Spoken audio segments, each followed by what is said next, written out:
WZRD Chicago, 88.3 FM, The Wizard, Chicago's home for freeform since 1974. I have on the line the great Don Was. How you doing, Don? Well, I'm doing well, thank you. How about Yeah, yourself? I'm doing well. It's been a quite a week, right? We've been going It, through a it lot. it's a traumatic loss.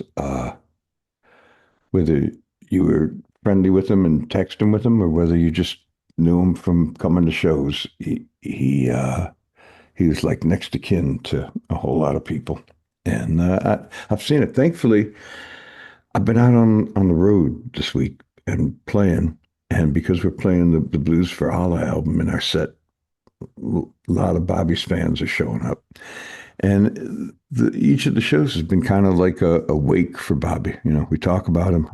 I talk about him. We play his songs. And I've been hanging out in the crowd too afterwards and talking with people about it.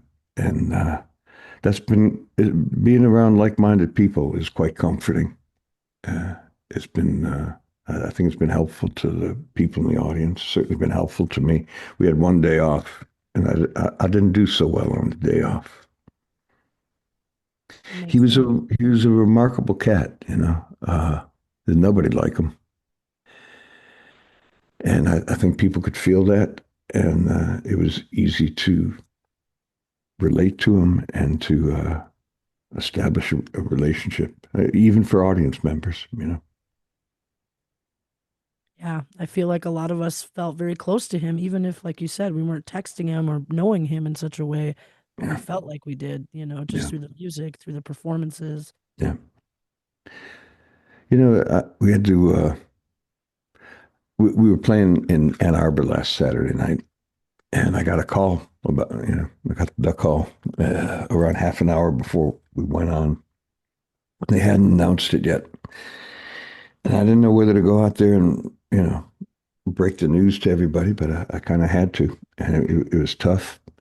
It's tough to play, but I do remember him talking at length about the night that Jerry died, and that Rat Dog had a gig in New Hampshire, and it was a no-brainer. He went out and played because there's no better way to deal with grief than through good music.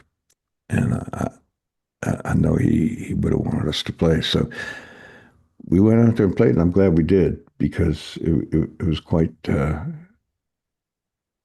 cathartic. Absolutely. I mean, I'm glad you had gigs. Like you said, it Yeah, kind of helps you stay on track with this because when you don't yeah, have anything to do, you start getting in your head yeah, but you're providing this for people. So thank you for having that strength to go out there and still do it and to let people know. That's probably one of the best ways to find out is through someone that knew him so well. yeah, yeah. Well, I'm glad I can help, man. On the day off.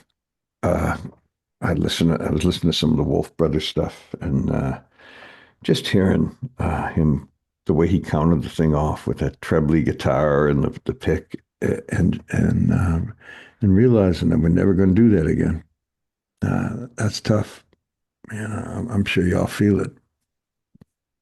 Yeah, I definitely feel that's a great way to put it. That trebly guitar, one, two, three, and he had a sound, Yeah. and I thought the same about his high kicks and those Hmm. like rah, rah, when he's like making his like grunts Yeah. and noises. Oh yeah. Like Yeah. we got so used to that, Yeah. it's just been a part of my upbringing, and I'm like, oh, it's gonna hit me soon enough. But Oh yeah. Yeah. there's so many bands like your own that pay tribute in their own original music, play a couple covers.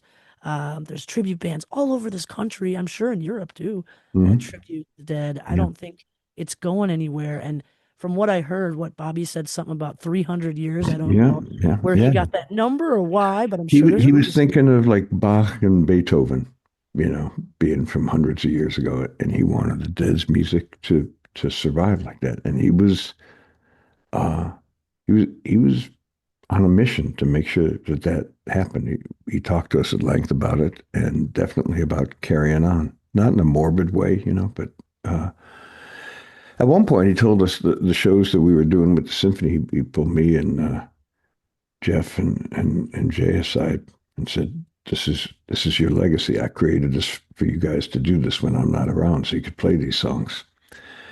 And we, we won't let them down. You can't. You really can't. I mean, Yeah, those symphony shows, I think that was the last Bob Weir show I saw at Chicago Theater. yeah. Um, Huge orchestra. Great orchestra too. Really? That's a great orchestra. I mean, we did it with a number of orchestras, and Chicago really stands out. Yeah. That was beautiful. How did that go? Did you guys just like, do you get to rehearse with them or they just learn the tunes and then you guys come in There is and rehearsal, but it's not a lot of rehearsal. oh, It's like 2, 3 hour rehearsals in the days leading up to it. And these were very hard charts, very difficult to play.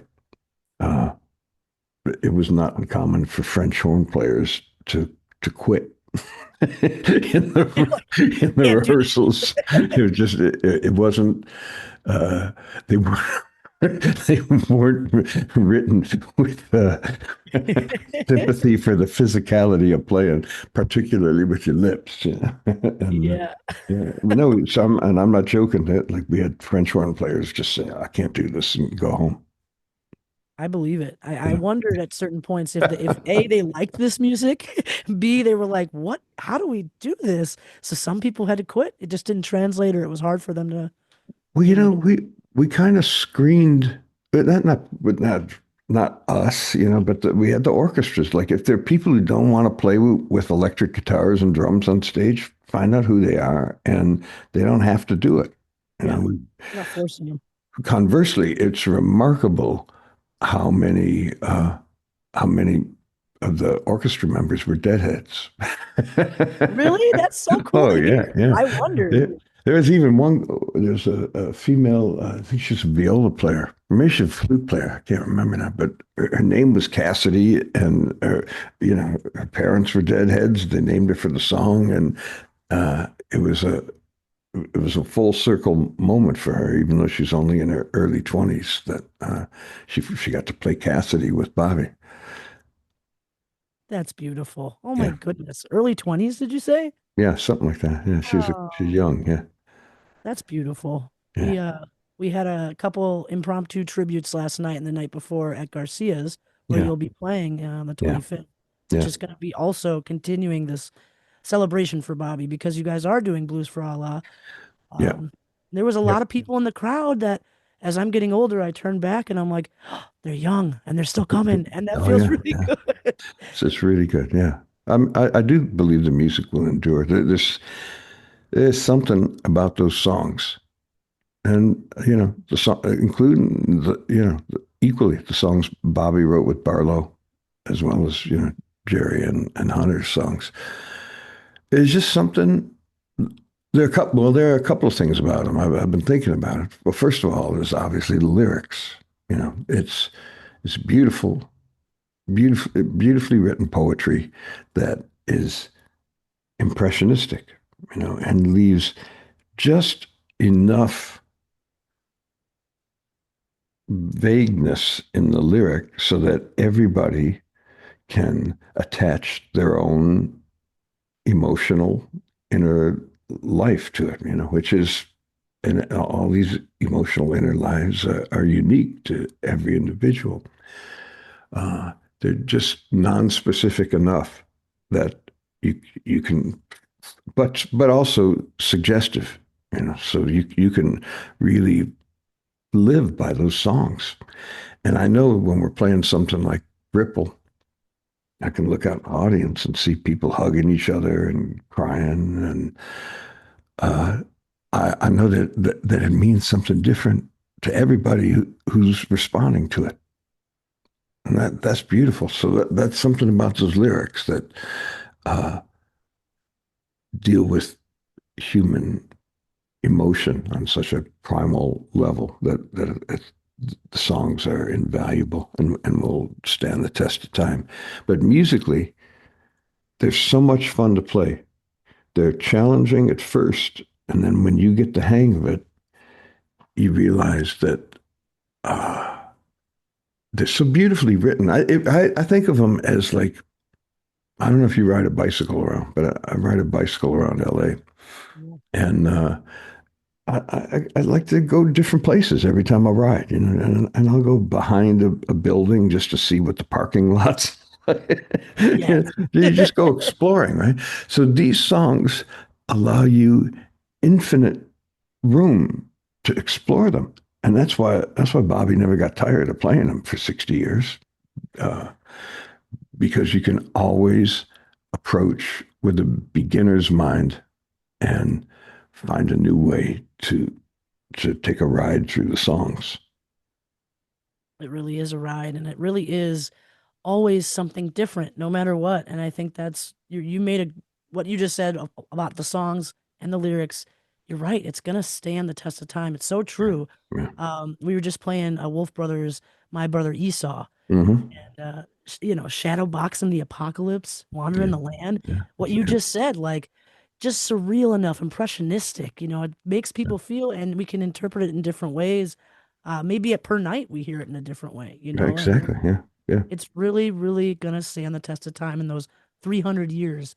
Yeah. Makes a lot of sense. Like, Yeah. I want to live. I want people to find us 300 years later, and I think they will. Yeah. I believe they will too. And so did he. And he was laying the groundwork for it. I'm sure it felt pretty surreal when he said, I'm laying the groundwork for you guys to keep this going, Yeah. and also kind of like a big responsibility too, but in a good way.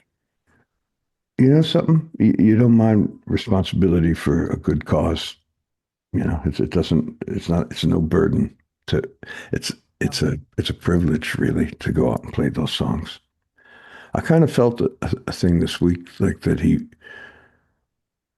it may sound goofy, you know, but I can see that the shows we're doing right now are important for people. Just forgetting even our band and the music that we play in the show, just to get together, just to have a gathering of like-minded people who are hurting and find comfort and strength in numbers. And I felt him telling me to, you know, stay with this, keep doing this. It's going to be tough for folks. And and we're doing it. We're out for 6 weeks, so in that sense, it's perfect timing. It really is. I mean, it feels so good to have this stuff already booked and have people already on the road doing this stuff. What made you want to do the whole album, Blues for Allah? It was, you know, there's not a great story behind it. We got booked to play a festival last fall, the Golden Road Festival, which is a very nice little festival in Georgia.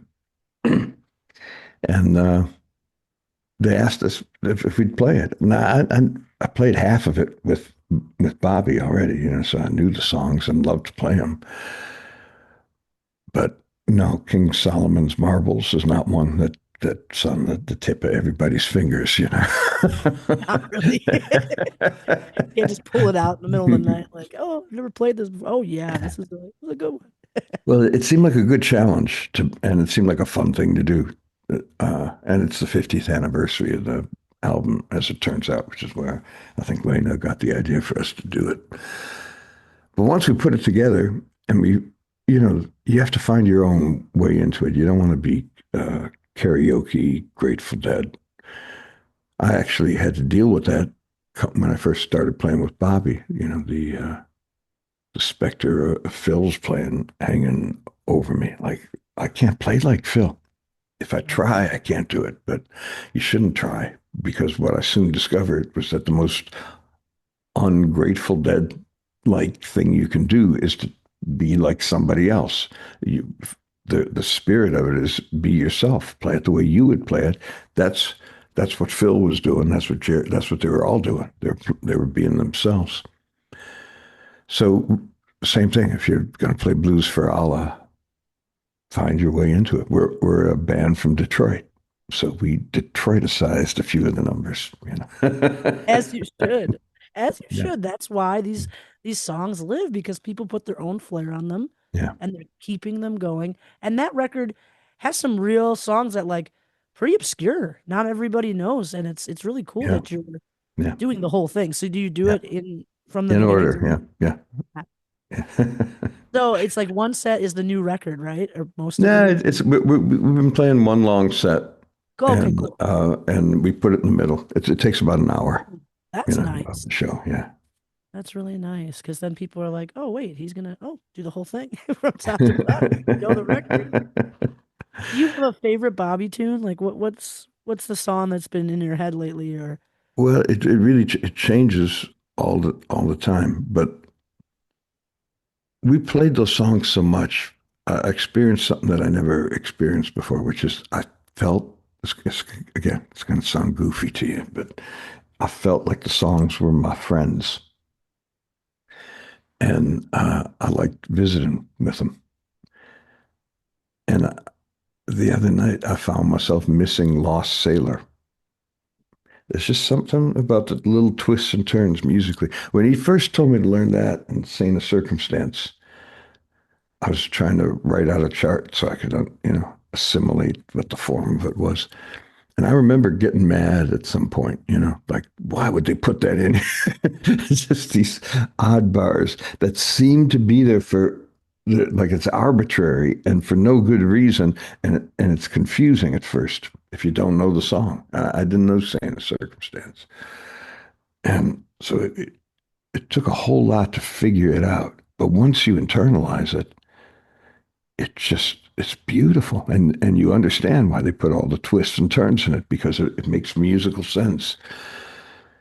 And I just miss playing that. There's if you go to jam with people on Grateful Dead songs, no one says, "Hey, let's do Lost Sailor."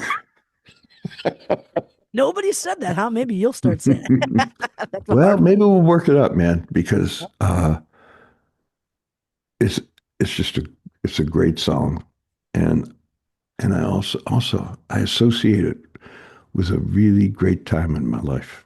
I really loved touring with Bobby. I really did. We'd go anywhere. We'd play. We'd play big cities. We'd play really out of the way cities, and you go out for a walk and go exploring and find the local diner, and we'd play the show. Get back on a bus. Jay and I would ride on Bobby's bus sometimes, and we'd just play music all night long. And the songs remind me of that.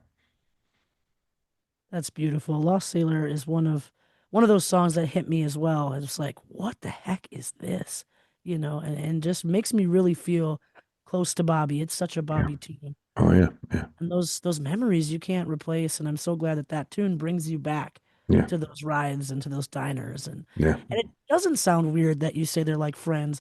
I mean, I think Bobby kind of was telling Margot Price in his interview with her about how they're all characters, like Yeah. all Yeah. these different characters come in. Did he Yeah. ever elaborate what that meant to you or what that was Well, about? no, absolutely, because that was the essence of the Wolf Brothers, particularly when we started and we were just a trio.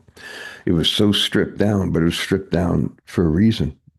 Because if there are a lot of people playing on top of you while you're trying to sing, uh, it, it it boxes you in. And what he wanted was the unbridled freedom to change his phrasing night after night, and he was on a mission to inhabit the characters in each song and become them, and to find a new way every night to deliver those lines the way that character would, and to sing them from the heart.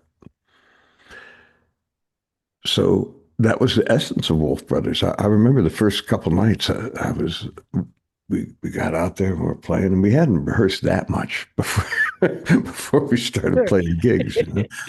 And I remember the freedom of playing in a trio is incredible. So I'm playing all over the place, and he gently pulled me aside and he talked about it in third person. He was very kind, and he said, I played with a lot of people on these songs, and uh, I notice a lot of them think that they're playing a lot of notes because they have this important information to impart on the audience coming from their instrument. But really, the important information is in the lyric. I was like, oh, I see. And he was always so nice and sweet and deferential to me. And that was really the only time he ever really gave me some musical direction like that, which was just simply don't play so much, man. And then I learned over time, like to the way that he would weave with Jerry's guitar, I would try to weave with his voice. I try to stay out of the way, the way I worked on it was to imagine if I was singing. It's very hard to sing and play bass at the same time. I don't know how people do it. Paul McCartney blows my mind that he can play. I saw her standing there, which is it's actually a hard song to just play and sing a polyrhythm that goes against it, and he could swing with his voice and swing with the bass. So I try to imagine that I'm singing it, and if I was singing it, I'd stop playing in spots just because I couldn't do both. So that's what we started doing. Started answering his singing. It's beautiful. That's kind of what I've learned as he's passed about everyone's talking about the way he played rhythm guitar and the way that he followed Jerry around in these kind of loops and swoops and I like how you said you don't want to get in the way, but to complement that and to kind of Mhm. get around it. Yeah, So you're saying as it went on with the Wolf Brothers, you started to learn that, but yeah. at first it was like At first, interesting. there was so much space. Yeah. I saw it happen all the time. I remember when we started taking the Wolf Pack around, which was cello, viola, sax, trumpet, and trombone. Huh? Each at one point, each of those guys was kind of saying, oh, "I feel like I'm playing the Jerry role to his." I said, "Well, no, not really." I Not said, really. the whole section is supporting the thing, but no, Yeah. it's not a dialogue between you and Bobby, you know. I bet they'd like to think it was. I mean, you Yeah, can, but well, what a great thrill to be able to do that, but that doesn't mean you should do it. yeah. Hey, we're a unit here. And we Yeah. are doing it, but we're doing it. Man, so beautiful. I know you've told me on the show before, but what was the intro to Bobby? How did you guys get hooked up? Well, Rob Wasserman introduced us in the 90s. I was working with Rob as a producer on his Trios album. We did a song with Brian Wilson and Sam Phillips and Rob. Right? So their duo was playing in Pasadena. So I drove out there and had breakfast with them. And I'd see him here and there, but got to know him better, uh, over time. And then in 2018, he called me up and he said, Rob Wasserman had passed away in 2016. And he said, Rob came to me in a dream last night and said that the reason that he introduced the two of us was that you were supposed to take his place when he was gone in the band. And the band is supposed to be called the Wolf Brothers. You want to do this with me and Jay? And it was like, yeah, of course I do, man. Yeah. So I had introduced him to John Mayer and had driven up with John when they sort of were testing the waters to see if they could all play together. And I saw how the those those sessions went, and I thought it'd be better if Bobby just gave me like 6 or 7 songs to focus on rather than playing something that I might, than pulling out Lost Sailor. Yeah. Might be better. So I said, just give me 6 or 7 songs. So he wrote off a list for me. And I was in New York, uh, and I went to a great bass store, David Gage's store, and I checked into the Bowery Hotel, and I holed up for 10 days and did nothing but play those 6 songs, like 10 hours a day. In fact, I got so used to playing them on this one particular upright bass that I bought it and bought a seat for it and flew it directly to San Francisco for when we were playing. Yeah. And I rented a car there, loaded it in the car, drove up and set up. Jay was there. I'd never met Jay before, never played with him. And he didn't call any of the 6 songs. None. um, but we just jammed on an A minor for maybe 20 minutes, and a couple things became clear. That was that uh, we kind of felt the music in the same place. Jay and I felt the time in the same place. You don't always get that. So it's actually highly unusual that you meet a drummer for the first time and you fall into a groove and you're just feeling the songs the same way.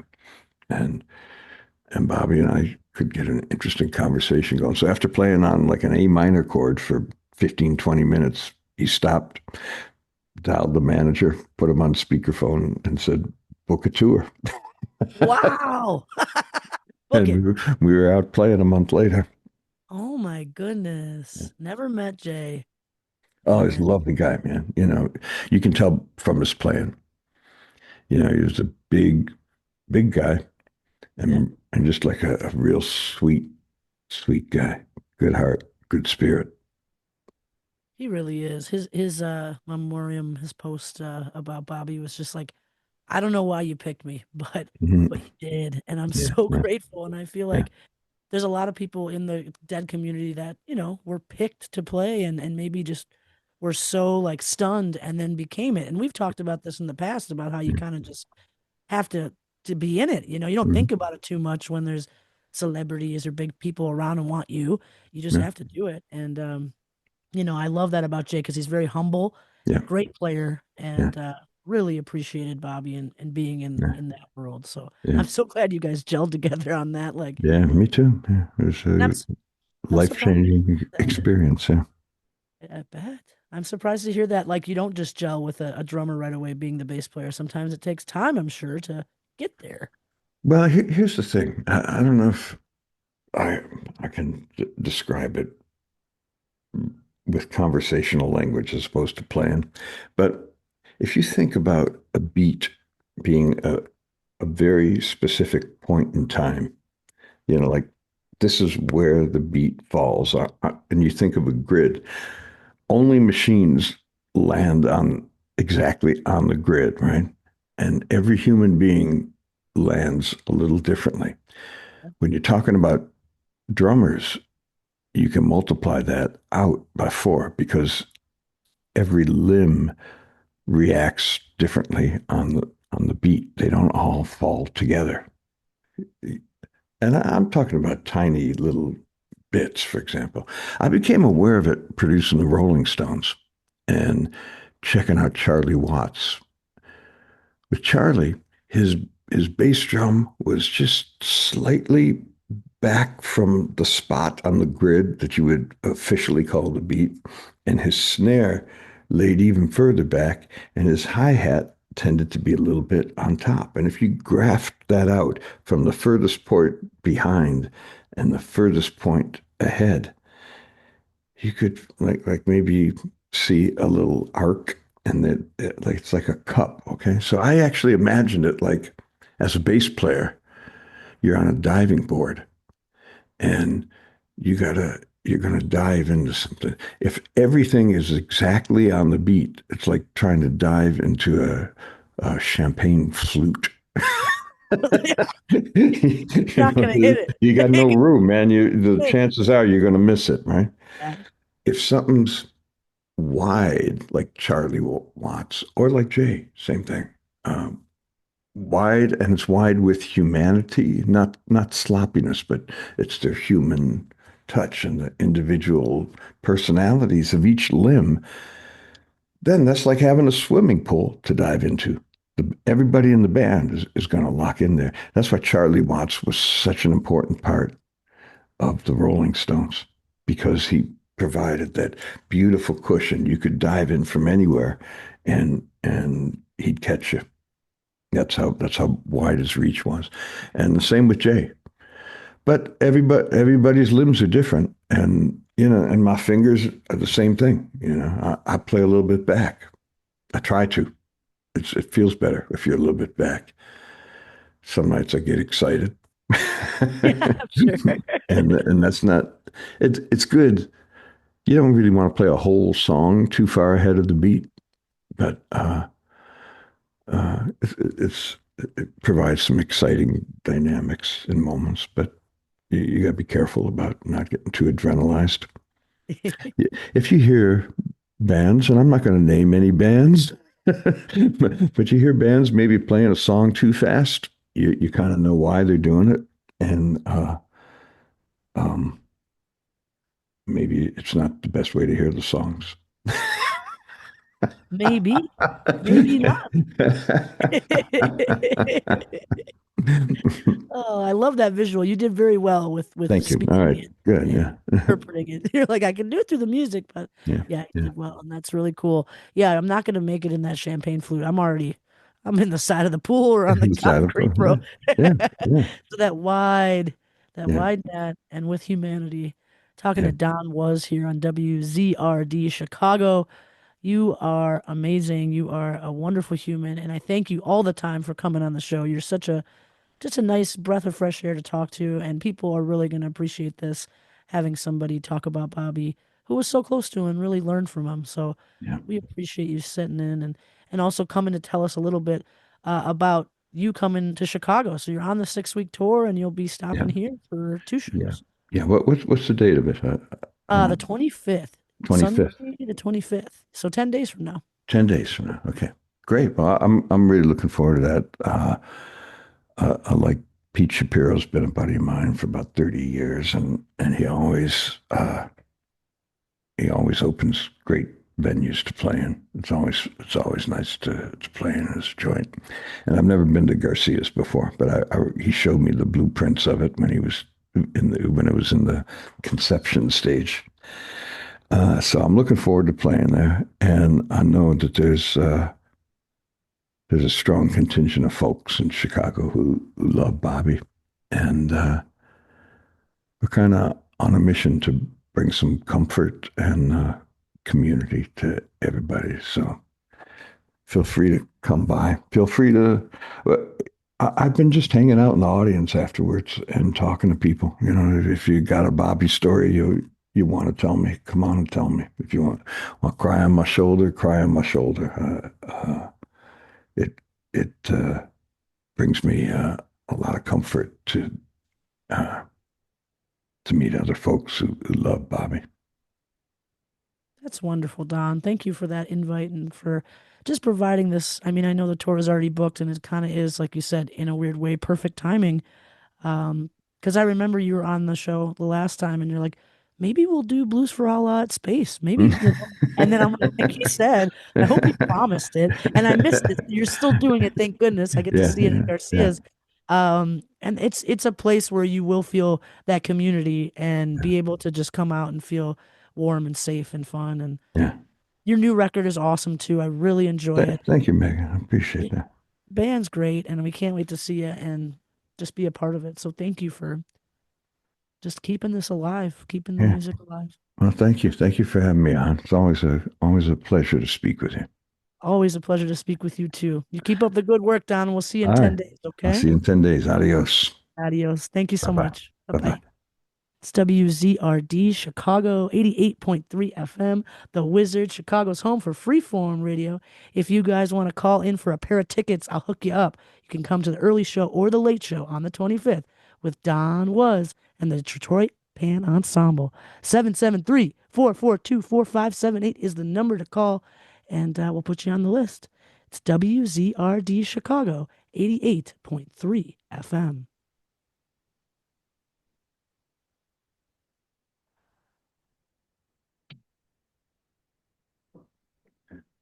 Thank you. I'll see you. Thank you. Bye bye.